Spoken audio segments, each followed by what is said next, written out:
trazer insolação. O que é isso? Eu vou tirar as minhas dúvidas agora com a dermatologista, especialista nessa área. Doutora Daniele Medeiros está aqui comigo, porque a gente tem essa preocupação, doutora Daniele, até que ponto a gente pode deixar realmente a exposição solar aos nossos pequenos, para evitar essa tal de insolação, o cuidado que a gente deve ter. Eu queria que você me explicasse um pouquinho sobre isso. Bom dia. Bom dia, Sabrina. Bom dia, telespectadores. Hoje a gente sabe que os extremos de idade, tanto as crianças quanto os idosos, estão mais sujeitos à insolação. Então, o que é uma insolação? É um aumento da temperatura corporal, a pele fica quente, fica seca, pode dar confusão mental, certo? Pode dar tonturas. Então, a gente tem que saber que o sol é o principal vilão nessa época do ano. Então, a gente tem várias coisas que a gente pode fazer para evitar essa insolação. Ou seja, evitar aquelas períodos de pico entre 10 da manhã e 14 horas da tarde, certo? Usar roupas leves, hidratar bastante as crianças, usar protetor solar. E tá sempre chamando a criança, né? Porque às vezes você deixa lá, a criança tá brincando, fica lá dentro da água e esquece de se hidratar. E a insolação, ela pode ser potencialmente grave, tá certo? Então a gente tem que tomar muito cuidado com isso. Muito bem, fica também aquela dúvida com relação ao tipo de protetor solar para colocar nas crianças. E principalmente o período de quanto tempo eu preciso estar retocando o protetor solar, preciso estar repondo o protetor solar, se ele sai na água, se não sai. Quais são as melhores orientações com relação a isso?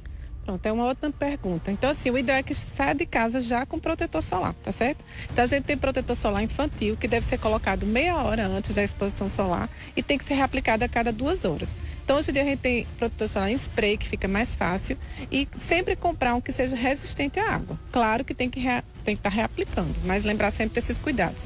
E protetor solar a partir de 6 meses de idade. Antes de 6 meses, a gente tem que botar aqueles bonés, aquelas blusas de proteção solar e pegar aquele solzinho leve do início da manhã.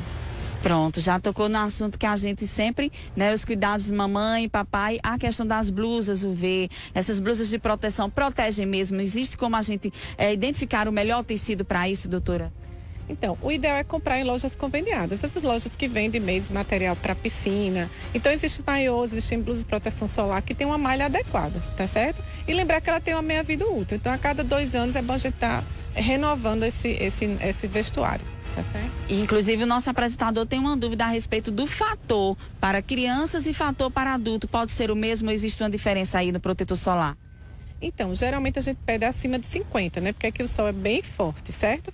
E em crianças, como eu disse, protetores solares infantis. Geralmente a gente tem vários no mercado. Hoje em dia existem protetores que têm pouca química, que a gente chama de mineral, que são mais seguros ainda, tá certo?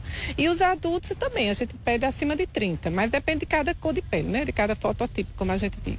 Muito bem, obrigada, doutora Daniele, pelas dúvidas. Aí foi explicado, todo mundo já sabe, pode se expor ao sol sim, não evitar, na verdade, o sol entre 10 e 2 horas da tarde, vai mais cedo um pouquinho para a praia, para a piscina também, e não esquece o protetor solar, o bonezinho e também a blusa de proteção UV, porque são os acessórios básicos que a gente sempre tem que utilizar para evitar realmente a famosa insolação. Aproveitar bastante as férias, tem que aproveitar sim, agora precisa de um pouquinho mais de cuidado.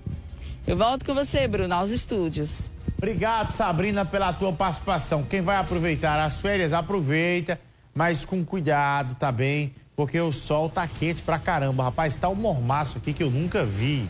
Pense num mormaço, esse negócio quente, agoniante, você fica agoniado com esse calor que tá aqui na nossa cidade. Olha, uma tentativa de feminicídio